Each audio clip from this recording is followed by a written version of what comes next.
Well, we begin in Monaco, where on Friday, the IAAF sent a warning to athletics federations around the world. Although much of the focus was on Russia's continued suspension from competition, IAAF President Sebastian Coe also revealed that there are now 5 countries on a critical care list. 3 of those countries are from Africa. CCTV's Dan Williams has the story from Monaco. The IAAF have sent a clear message here from Monaco to athletics bodies around the world. Get adequate anti-doping measures in place or face the consequences. Now, the IAAF themselves have been the subject of much controversy over corruption claims and doping claims that go back many, many years.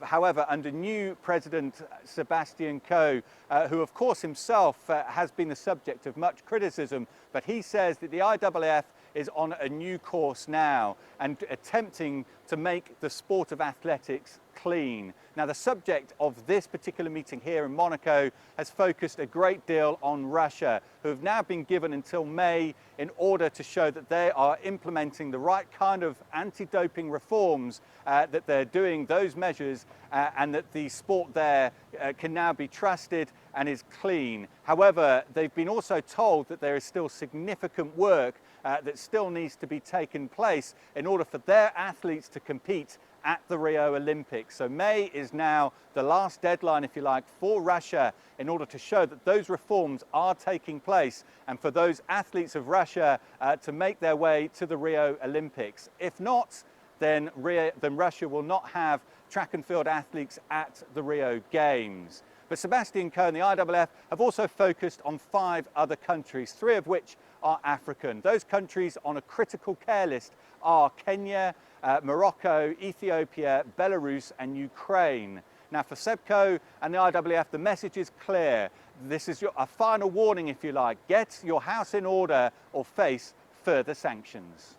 Well, the message for them is the same as it is for every other federation, that we are determined to have clean sport and clean athletics, and to make sure in those specific cases that they have domestic anti-doping programs that are safe and secure and cover in and out of competition testing. I think a lot of the last few months has actually been taking steps in the right direction. I think, if we're honest, for a long time, in the last few years, the international federation has been going down. It hasn't been run in the proper way. We're shocked by how badly it was and just exactly what was going on.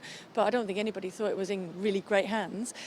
So that was why it was kind of a lot of people supporting Seb to get in as president, and now just give him a chance to make those changes. And then if in 4 or 5 years' time we're not in a better place, then I think we can all talk about how bad the sport's doing, but give us a chance to work together and work together as a sport and all come together and make a difference so that our sport is in a better place, because it is a great sport.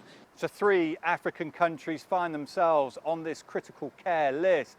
The case of Kenya, of course, has caused many international headlines. Since 2012, more than 40 Kenyan track athletes have been banned for doping. And the World Anti-Doping Agency earlier this week said that not enough is being done in Kenya to tackle the issue. And it's a similar message from the IAAF. They want to see much more stringent doping controls put in place.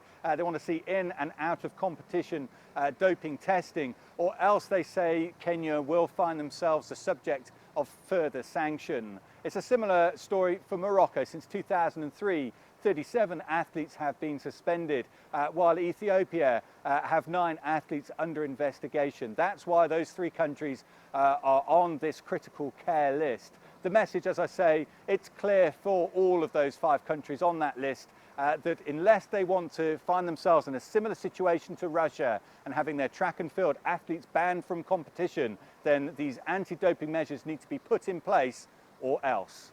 Dan Williams, CCTV, Monaco.